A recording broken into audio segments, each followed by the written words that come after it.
근데 아직도 고린도전서 11장이라는 게 좀 충격적이긴 하네요.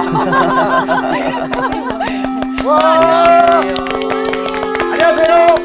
예, 그동안 평안하셨습니까? 네. 예, 오늘은 고린도전서 37번째 강의를 하겠습니다. 오늘은 조금 도발적인 주제입니다. 네. 여자와 남자, 성경이 어떻게 보고 있는가? 여자와 남자는 동등한가? 아니면 서로 차별적 존재인가? 사실 지금도 많은 종교권, 문화권에 이렇게 따르면 이런 차별성이 굉장히 극대화되는 그런 삶의 자리에서 고통받는 사람들도 있습니다. 그래서 오늘 성경이 어떤 방향으로 남성과 여성이 서로 교회 공동체에서 협력해야 되는가, 이런 문제를 함께 생각해 보려고 합니다. 오늘 주제를 시작하기 전에 우리 지난번 공부했던 거 기억 나는 것 뭐 있습니까? 예, 여윤정님.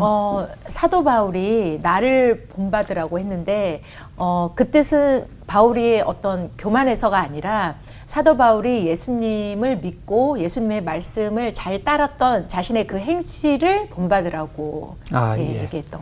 예수님을 그만큼 사모하고 예수님을 닮기를 원하는 그의 모습을 네. 우리도 함께 본받으라. 예, 네. 그런 말씀이죠. 네. 예. 거기에 이어서 그 신앙생활을 습관적으로 하는 것이 그리 나쁜 것은 아니다라고 얘기를 하셨던 게 기억이 나요. 예. 그래서 어렸을 때부터 그냥 주일이면 아침에 일찍 일어나서 교회 가야지, 이게 되게 습관처럼 되어 있는 걸 보면서 가끔 내가 너무 맹목적으로 그냥 가는 건 아닌가라는 생각은 들었지만 이것도 굉장히 축복받은 거구나. 이게 몸에 배었다는 예. 것도 이런 생각이 들었었어요. 아주 그 중요한 말씀입니다. 사실 좋은 것은 이렇게 체득되는 게 굉장히 중요합니다. 내 삶에 이게 녹아져 있어서 삶의 습관으로 저절로 나타나는 것. 그게 지속이 되면 뭐가 돼요? 성품이 되는 것입니다. 그 성품이 되면 자기의 삶을 그 방향으로 계속 이끌어갈 수 있는 강력한 파워가 생겨지는 거기 때문에 좋은 것은 빨리 습관화하고 나쁜 것은 한 번 하고 거절하는 그게 진정한 용기일 겁니다.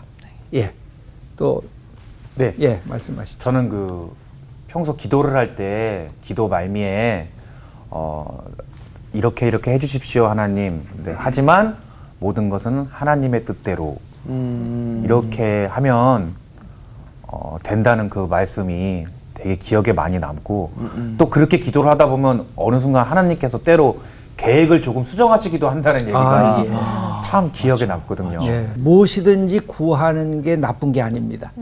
내가 생각하는 거, 내가 좋은 거, 내가 받고 싶은 거, 저는 무엇이든지 구하라고 얘기를 하지요. 근데 접속사, 그렇게 구하다가 마지막 끝나기 전에 그냥 거기서 끝나면 하나님께서 나도 좀 이야기할 기회를 달라. 네. 그러시지 않겠어요? 네. 그때 그러나 하고 역전의 접속사를 해보는 것입니다. 근데 하나님의 뜻이 뭐예요? 하나님이 이것을 좋아할까요? 하나님이 선하신 것, 내게 약속하신 것, 그게 뭐죠? 하고 질문을 하면서 기도의 내용을 이렇게 바꿔보는 거.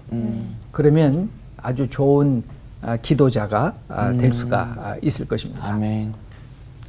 저는 예수님이 기도하기, 예배하기, 기도하기, 그리고 중간께 생각이 안 나는데 맨 끝에 복음 전하기, 그렇게 얘기해 주셨던 것들이 생각이 났고, 그 중에서 특히 마음에 와닿았던 건 기도하기였습니다. 힘들 때마다 예수님도 습관을 따라서 항상 그 사람이 없는 곳을 가셔서 기도를 하셨다라는, 그게 예수님도 이렇게 하셨구나, 그렇게 공감이 되고 힘이 되는 내용이었습니다. 네. 그래서 예수님도 습관화된 삶의 모습이 있었습니다.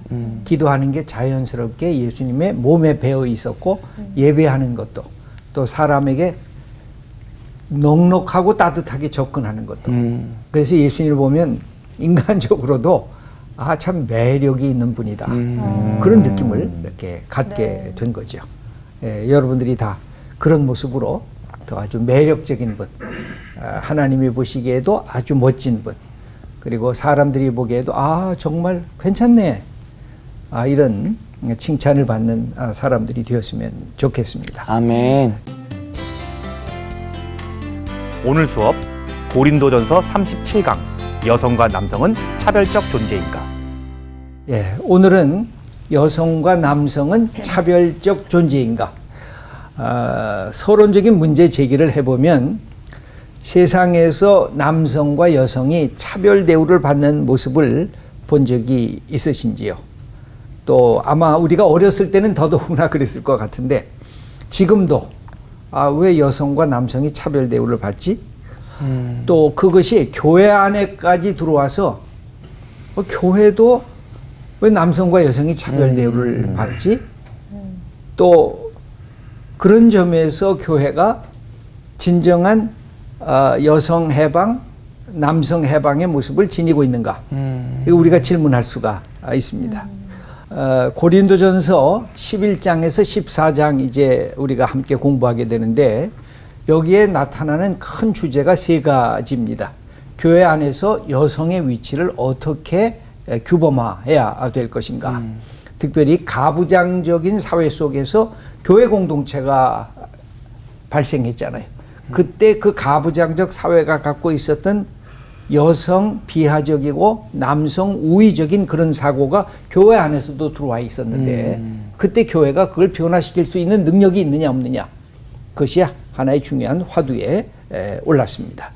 그 다음에 두 번째는 성만찬, 이 성만찬을 어떻게 하는 것이 바르게 하는 것이냐 하는 부분입니다. 세 번째는 고린도 교회는 성령의 은사를 굉장히 많이 받은 교회였어요.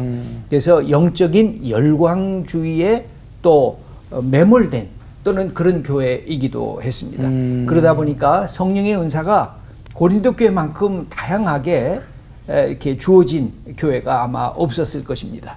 그랬을 때 그 은사를 어떻게 활용해야 교회 공동체가 하나님의 공동체가 될 수 있는가, 이런 부분이 중심 주제로 다가온 것입니다. 그래서 그 중에서 먼저 첫 번째, 남자와 여자의 우월 싸움이라고 제가 제목을 잡아봤는데, 고린도 교회가 영적 이 은사를 많이 받다 보니까 남자들만 받은 것이 아니라 여성들이 더 많이 받았을 가능성이 열려져 있는 것 같아요. 그러다 보니까 여성들이 나도 성령의 은사를 받아서 나도 할 말이 있어. 나도 이것은 꼭 다른 사람들에게 전해줘야 될 것 같아. 그러면서 기도도 하고 예언도 하는 여성들이 많아지기 시작을 했습니다. 그런데 그 모습에 문제가 생겼어요. 어떤 문제가 생겼냐면 당대의 가부장적 사회 속에서는 여성의 머리를 이렇게 감추는 것, 그것이 하나의 덕목이었습니다. 왜냐하면 여성의 성적인 어필을 하는 것처럼 느껴지는 사회였기 때문에 그렇습니다. 그런데 머리에 이 쓴 것을 벗고 예언하고 기도하면서 어떤 문제가 생겼느냐면, 오늘 고린도전서 11장 5절인데 우리 홍가람님 한번 읽어보셨으면 좋겠습니다. 무릇 여자로서 머리에 쓴 것을 벗고 기도나 예언을 하는 자는 그 머리를 욕되게 하는 것이니 이는 머리를 민 것과 다름이 없음이라. 예, 기도하는 것도 문제가 아니었어요. 예언할 수도 있었어요, 여성들이. 그런데 마치 절제 없이 자기 마음대로 하나님의 은사를 다른 사람들에게 보여주는 것 같은 것이 공동체의 문제가 되기 시작했습니다. 그래서 절제 없이 무질서하게 영적 감흥이 생기면 자기 생각을 그대로 말하고 행동했던 고린도 교회가, 이건 꼭 여성 문제만이 아니었습니다. 남성들도 그런 모습이 드러나게 되었습니다. 이것을 보면서 바울은 고린도전서 14장 40절에 이제 은사 문제를 쭉 얘기하다가 맨 마지막에 바울이 부탁하는 말씀이 있었어요. 우리 여윤정님 한번 읽어보시겠습니다. 모든 것을 품위 있게 하고 질서 있게 하라. 네, 이게 바울의 생각입니다. 그리스도인들의 모습이 품위가 있고 질서가 있는 것, 조화가 있는 것, 저는 이게 삶의 태도라고 보여집니다. 자기가 안다고 그냥 자기 혼자만 얘기하고 남이 얘기할 기회를 안 준다든지 그 공동체의 질서를 파괴한다든지 그게 아니라 영적인 하나님의 주시는 은사의 선물이 가득할수록 오히려 질서를 지켜서 해라. 그래서 어떤 사람이 예언하기 시작하면 그 사람 예언이 끝날 때까지 기다렸다가 끝나면 그럼 내가 하겠습니다 하고 그 다음 사람이 하고 그런데 나도 하고 싶다 너도 하고 싶다 해가지고 서로 그것을 다투면서 하게 되면 공동체가 어지러워진다. 영적인 은사를 많이 받을수록 공동체가 갖고 있는 아름다운 조화를 끊임없이 이루도록 애써야 된다 하는 것이 바울의 생각이었습니다. 그러면 특별히 여성의 문제가 이 고린도 교회의 대두가 된 이유는 뭘까요? 그것은 당대 그레코 로만 시대의 남성 가부장적인 종교와 사회와 문화 습관 속에서 이것이 교회 공동체 안에서 문제가 되었던 것입니다. 그래서 성경을 볼 때는 늘 두 가지 입장에서 봐야 됩니다. 이것이 당대 상황에 제한된 그런 말씀인지 아니면 이것은 그때나 지금이나 지속되어지는 영속적인 하나님의 말씀인지. 그러니까 성경은 이 두 가지가 동시에 기록이 되어 있습니다. 왜냐하면 2000년 전에 기록되었으니까. 여러분 우리나라 100년 전에 한국의 여성들은 정말 가부장제 속에서 억압받고 고통받으면서 신음하던 여성들이었습니다.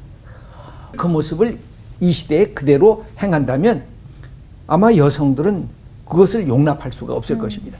근데 이게 100년 전이 아니라 2000년 전의 이야기입니다. 그런 점을 우리가 감안해서 이게 상황적인 그 한계성 속에서 여성들에게 너는 정숙해야 된다. 너는 남성을 유혹하는 그런 옷차림을 하면 안 된다. 그런 모습은 잘못된 거다. 이렇게 훈련받으면서 자라났던 그 시대였다는 사실을 우리가 기억할 필요가 있습니다. 고린도전서 11장 7절 이하를 우리 서현미님 한번 읽어주시죠. 남자는 하나님의 형상과 영광이니 그 머리를 마땅히 가리지 않거니와 여자는 남자의 영광이니라. 남자가 여자에게서 난 것이 아니요 여자가 남자에게서 났으며 또 남자가 여자를 위하여 지음을 받지 아니하고 여자가 남자를 위하여 지음을 받은 것이니. 예, 이 모습은 전적으로 가부장적인 남성 중심적인 사고 그때의 모습을 그대로 보여주고 있습니다. 여자가 공개적인 자리에 나서게 되면 너울을 쓰라는 거예요. 그래서 머리를 가리고 얼굴도 부분적으로 가리는 거죠. 이것은 유대인들이나 당대 그리스에도 통용되는 그런 습관이었습니다. 그대로 머리나 피부의 노출이 이게 과해지면 남성들의 성적 욕구를 자극한다고 여겼습니다. 그래서 당대의 거리의 여성들, 요새 말로 바꿔 말하면 일종의 매춘부죠. 매춘부들과 구별하기 위해서 여성들은 바깥에 나갈 때는 반드시 너울을 써서 이 여성은 정숙한 여성이다 라는 것을 사람들에게 알려야 했다는 것입니다. 근데 이것이 영적 열광주의에 들어오면서 교회 공동체의 이런 규율이 깨지게 된 것입니다. 그러면서 바울이 걱정을 하는 것인데 바로 이것은 그런 점에서 보면 가부장적인 틀에서 이 말씀을 한 것이라고 할 수가 있습니다. 그러면 이것이 기독교 공동체로 가면서 어떻게 바뀌어지고 있느냐 우리가 조금 이렇게 한번 생각해 볼 필요가 있습니다. 고린도전서 11장 3절 말씀 우리 김보규님 읽어 주시겠습니다. 그러나 나는 너희가 알기를 원하노니 각 남자의 머리는 그리스도요 여자의 머리는 남자요 그리스도의 머리는 하나님이시라. 예, 여기 머리라고 하는 말은 무엇보다 기원. 그러니까 여자의 기원은 남자고 남자의 기원은 그리스도다. 이게 이제 창세기 2장에 나오는 말씀을 그대로 원용한 것입니다. 창세기 2장 22절 홍가람님 한번 읽어주세요. 여호와 하나님이 아담에게서 취하신 그 갈빗대로 여자를 만드시고 그를 아담에게로 이끌어 오시니. 예, 여러분 결혼 예식에 보면 신랑이 먼저 앞에 나서고 신부를 아버님이 이렇게 손붙잡고 들어오는 모습입니다. 이게 어디에서 유래됐느냐면 창세기 바로 2장 22절에서 유래된 것입니다. 하나님이 아담의 갈빗대로 하와를 만드신 다음에 성경은 하와를 아담에게로 이끌고 오셨다. 하나님의 섭리요, 하나님의 소명의 사건이 결혼이다. 이 사실을 얘기를 하면서 말씀한 것이 창세기 2장입니다. 그런데 여기에서 기독교 공동체로 들어오게 되면 아주 결정적인 중요한 말씀이 있습니다. 고린도전서 11장 11절을 여윤정님 읽어주시겠습니다. 그러나 주 안에는 남자 없이 여자만 있지 않고 여자 없이 남자만 있지 아니하니라.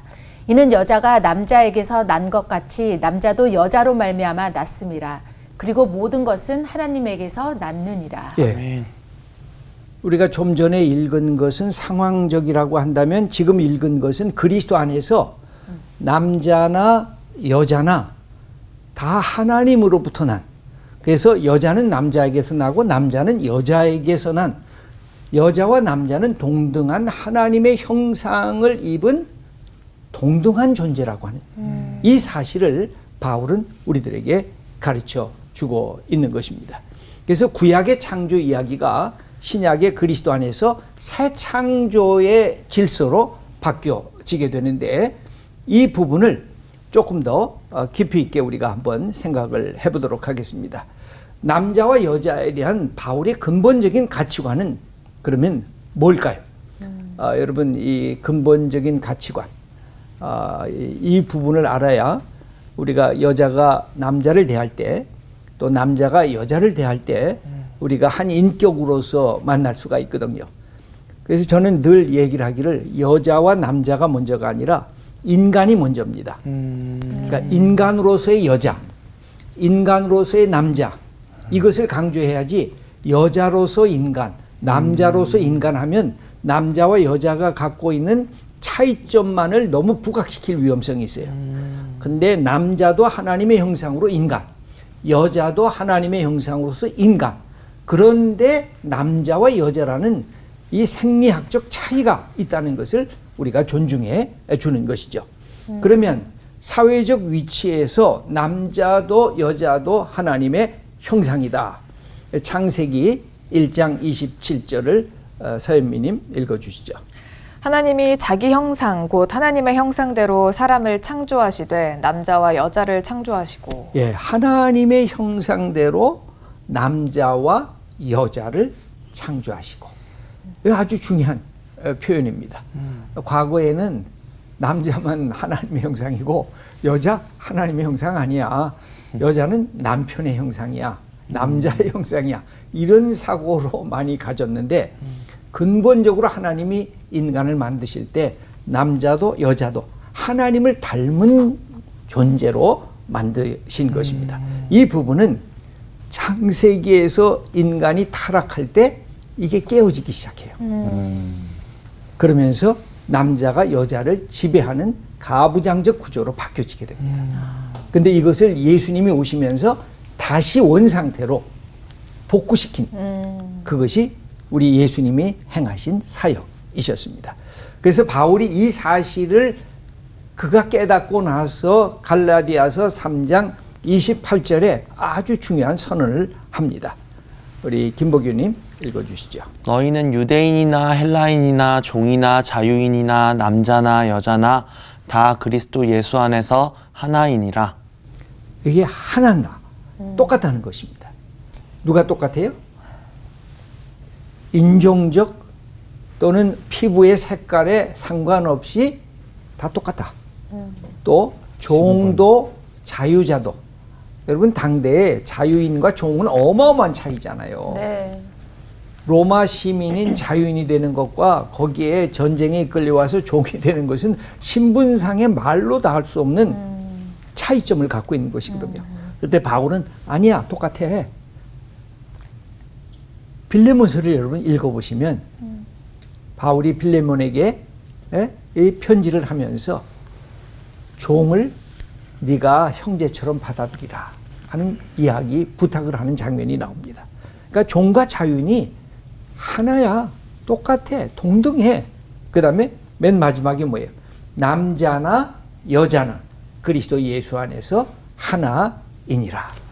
저는 이 점이 우리 공동체에서 사람과 사람을 만날 때 소중한 것입니다. 근데 이 교회 공동체도 마찬가지죠. 남자와 여자가 똑같다. 동등하다. 그 하나님의 형상을 입은 인격체다. 이 사실을 인정해야 남자가 여자를 귀히 여길 수 있고 여자가 남자를 존중해 줄 수가 있는 것입니다. 예, 홍가람님. 제가 잘 어떻게 받아들여야 될지를 몰라갖고 그걸 예. 여쭤보고 싶은데요. 여기 그 사도 바울이 얘기하는 걸 보면 근본적으로 하나님 안에 너희는 남자건 여자건 모두 똑같다고 얘기를 하고는 있는데 그때 당시에 어떤 가부장적인 어떤 머리의 길이라든가 이런 거에는 또 약간 이렇게 매몰되어 있는 모습을 보여주거든요. 그렇죠. 예. 근데 이제 이분께서 그 교회 공동체에서 말할 때 나를 본받아라. 나는 진짜 그리고 사도라는 게 괜히 사도가 아니잖아요. 그 정도의 위치에 계신 분인데 그래서 그런 분들도 이렇게 그때 당시에 어떤 시대상에 이렇게 매몰되어 있는 부분을 어떻게 받아들여야 될지. 사실 이 사고 체계를 바꾼다든지 가치관을 내가 변화를 준다는 게 쉽지가 않습니다. 우리의 삶에서 어릴 때부터 가졌던 그 가치관을 예수님을 믿고 내가 싹 바꾼다. 누구에게나 쉽지가 않아요. 그런 점에서 바울을 보면 어마어마한 삶의 전환이 있었다고 보여집니다. 그러나 바울도 당대의 가부장적인 시대 속의 남성이었습니다. 그래서 그 공동체가 갖고 있는 종교 문화적인 현상을 존중을 해주려고 그래요. 그것을 파괴하면 본질조차도 잃어버리니까. 어쩌면 예수님이 이 땅에 오셨을 때 정치운동을 안 하신 이유도 거기 있었어요. 만약 예수님이 오셔서 로마에 저항하는 정치운동에 하나님 나라 운동을 결부시켰다 그러면 예수님의 하나님 나라 운동이 금방 파괴당했을 거예요. 그렇죠. 정치적인 권력에 의해서. 네. 이 교회가 그래서 사랑이라고 하는 가치관을 갖고 당대의 종교 문화적인 습관을 서서하게 바꾸는 노력을 했어요. 그 중에 바울이 들어가 있는 것입니다. 그러니까 바울을 완벽하게 예수님과 똑같은 완전한 남자 여자의 동등성을 철저하게 세워준 그런 선구자다라고 100%를 올릴 수는 없는 부분이 있어요. 그것은 당대의 바울이 갖고 있는 시대적 정황에 제한되어 있는 모습이 바울에게도 있었다고 우리가 이해할 필요가 있습니다. 2000년 전 얘기 아니에요. 네. 그렇죠. 네. 그것을 이해하지 않으면 바울이 얼마나 이것에 대해서 개방된 사람인데 바울이 오늘날 표준의에서 당대에 왜 그런 강력한 말을 못했느냐 그게 비난하기가 어려운 거죠. 그럼 지금은요? 지금은 소위 정치 목사라고 하는 분들이 되게 많잖아요. 정교 분리의 원칙이 헌법에 있음에도 불구하고 어떤 사안이 생기면 신문에 막 보수 목사 일동 이런 식으로 올리거나 뭐 진보 목사 일동은 잘 보지 못한 것 같은데 왜 이런 목소리를 내는가에 대한 궁금증도 좀 있어요. 그러니까 교회가 개별적으로 정치적 사안에 대해서 접근하는 것은 저는 퀘스천 마크가 좀 있어요. 그러나 교회 공동체라고 하는 개신교 공동체가 전체적인 어떤 큰 틀을 갖고 정치적인 부분에 대해서 선언을 하는 것은 의미가 있다고 생각을 해요. 거기에는 몇 가지가 필요하지요. 인간의 인권 문제, 그 다음에 정의, 자유, 진리, 이것에 정치적 권력자가 바르게 세워져 있는가, 이 부분에 대해서는 문제를 제기하고 때로는 저항할 수도 있다고 저는 생각을 해요. 그러나 그것을 개별적으로 하게 되면 마치 우리 목사님은 좌파구나, 우리 목사님은 우파구나 하는, 그래서 교인들이 갖고 있는 바른 판단력을 상실할 위험성에 놓여져 있기 때문에 오히려 교회 전체 공동체가, 거기에는 평신도 성도들도 있고 거기에는 신학자들도 있고 거기엔 전문가들도 있고 거기에는 목회자도 있고 이런 사람들이 함께 문제를 제기하는 것은 저는 언제나 옳다고 생각을 합니다. 이 부분은 구체적인 문제로 들어가면 복잡해지니까 이 정도까지 하고 그러면 여기 갈라디아서 3장 28절에 말씀한 것처럼 바울은 근본적으로 인간이 만든 모든 차별성, 인간이 만든 모든 장애, 이 벽, 이것을 다 타파하는 것이 그리스도 복음의 핵심이라고 생각을 했습니다. 저는 그래서 지금도 인간을 억압하는 모든 것이 있으면 타파를 하기 시작을 해야 돼요. 인간이 여성이기 때문에 남성이기 때문에 억압받는 것이 있는 이 모든 것들을 다 부숴버리는 게 그것을 파괴시키는 것이 기독교 복음의 핵심입니다. 그래서 이런 사회적인 위치의 동등성과 저는 한 가지 그런 점에서 보면 저에게도 가부장적 틀이 있는지 모르겠어요. 일단 얘기를 하고 여러분들에게 평가를 받도록 할게요. 근데 가정 안에서의 남자와 여자의 위치가 있습니다. 과거에는 권위주의적 가부장제입니다. 근데 제가 성경을 읽어보면 바울은 무엇을 얘기냐면 사랑의 가부장제를 얘기하는 것 같아요. 이 말은 무슨 뜻이냐면 어떤 여성도 남성에게 여기에 말씀하신 사랑의 가부장제 속에 들어가서는 안 됩니다. 그러나 남편과 아내라고 하는 한 가정이 있을 때는 굉장히 소중한 바울의 사랑의 가부장제의 틀을 우리가 눈여겨볼 필요가 있다고 저는 생각하고 있습니다. 한번 제가 말씀을 드릴게요. 인간의 범죄 후에 발생한 가정에 옛 질서가 있었습니다. 그건 뭐냐면 창세기 3장 16절인데 홍가람님 읽어주시죠. 또 여자에게 이르시되 내가 너에게 임신하는 고통을 크게 더하리니 네가 수고하고 자식을 낳을 것이며 너는 남편을 원하고 남편은 너를 다스릴 것이니라.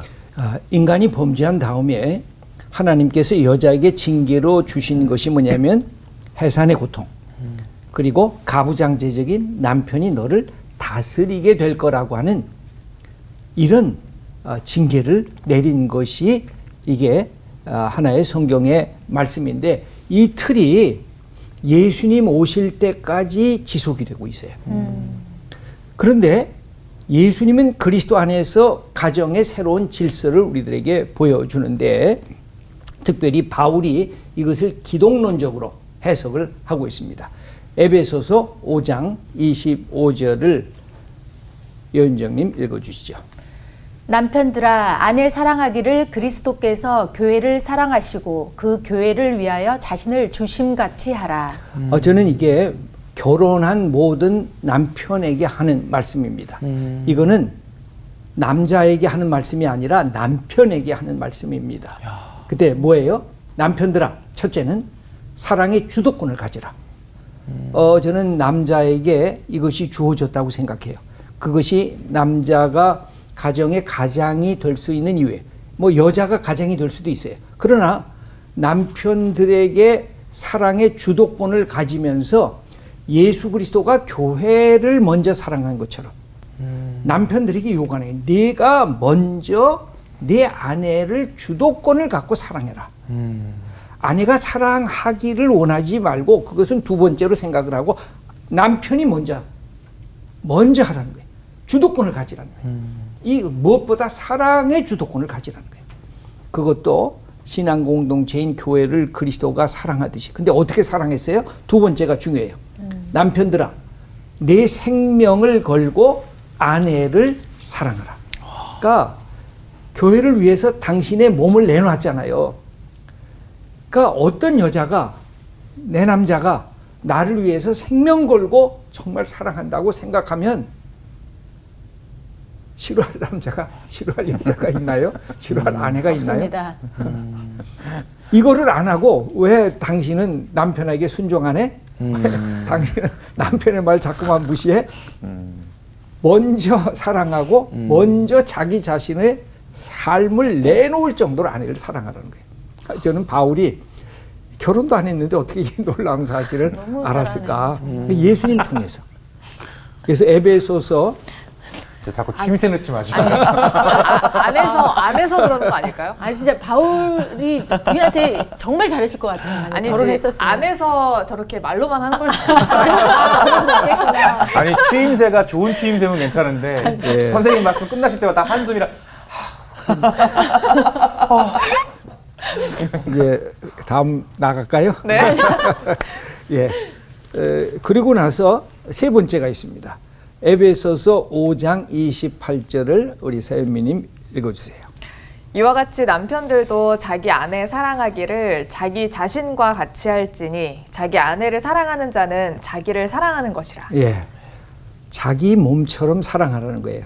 아내를 사랑할 줄 아는 사람은 자기 자신을 사랑할 줄 아는 사람이라는 것입니다. 그러니까 아내를 미워하고 아내를 학대하면 그 모습은 자기를 미워하고 자기를 학대하는 것과도 같다는 것입니다. 저는 이게 부부에게만 주어진 사랑의 가부장제라고 생각을 해요. 남편들아 주도권을 가져라. 남편들아 네 생명을 걸고 아내를 사랑해라. 저는 그런 남편이면 아내가 내 남편 존경하고 사랑하고 함께 동행하리라 생각이 들어져요.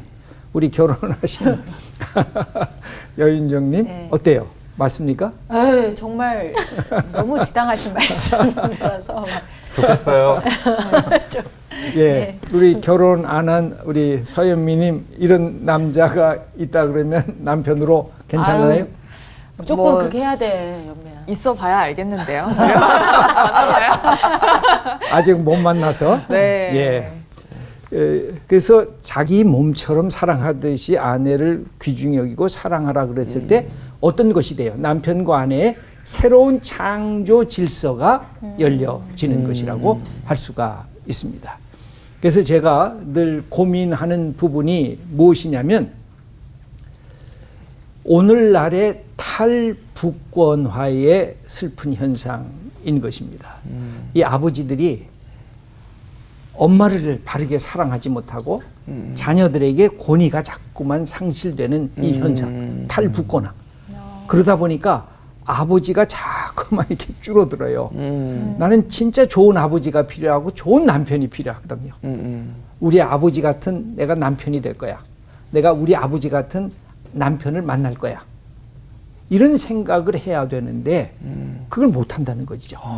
여기 보면 남성의 무책임성으로 가지고 자아도취적인 자아몰입으로 가고 가정에 그 사랑과 정성을 쏟지 않고 자꾸만 가정 바깥의 것들에 대해서 관심을 갖고 거기서 어슬렁거리면서 자기의 삶을 낭비하는 그런 탈북권화적인 이런 공동체의 삶의 모습이 자꾸 드러나고 있는 것입니다. 그게 안타까운 것입니다. 그래서 아버지 없는 사회의 위험성은 건강한 권위와 꾸중의 상실이 있고 마마보이, 마마걸, 우울증의 증가가 이렇게 확대가 되는데 거기에는 좋은 남편, 좋은 아버지. 그래서 정말 아내를 그렇게 사랑하는 아버지의 모습에 진정한 권위를 자녀들이 주거든요. 근데 엄마를 무시하고 엄마를 조롱하고 엄마를 학대하는 아버지를 보면 나 저 아버지 아니야. 나 존경할 수 없어. 하고 자녀들이 다 도망가 버리고 맙니다. 이게 오늘날 우리가 갖고 있는 시대 속에 넘어가야 할 부분입니다. 그러면 교회 공동체의 상황에서 새 창조의 질서와 전통과 습관이 맞부딪힐 때 우리는 어떻게 해야 된가? 제가 저걸 물어보고 예, 이 둘을 어떻게 조화하고 적합화시킬 것인가? 이게 과제예요. 이건 모든 가정의 과제고 개인의 과제고 우리가 어떤 기관에 들어갈 때 내가 어떤 직업을 가질 때 내가 어떤 공동체에서 삶을 영위할 때 부딪히는 어려움이라고 할 수가 있습니다. 그때 항상 우선권이 있어요. 본질적인 것, 네. 근본적인 게 우선입니다. 성경을 이해할 때 우리가 아브라함의 믿음을 따라가는 거에 우선이지 아브라함이 나는 사라하고도 결혼했지만 나는 사라가 아이를 낳지 못하니까 또 다른 여인하고 결혼을 했다. 그게 모범이 아니죠. 네. 그거는 당대 문화적 습관일 뿐이죠.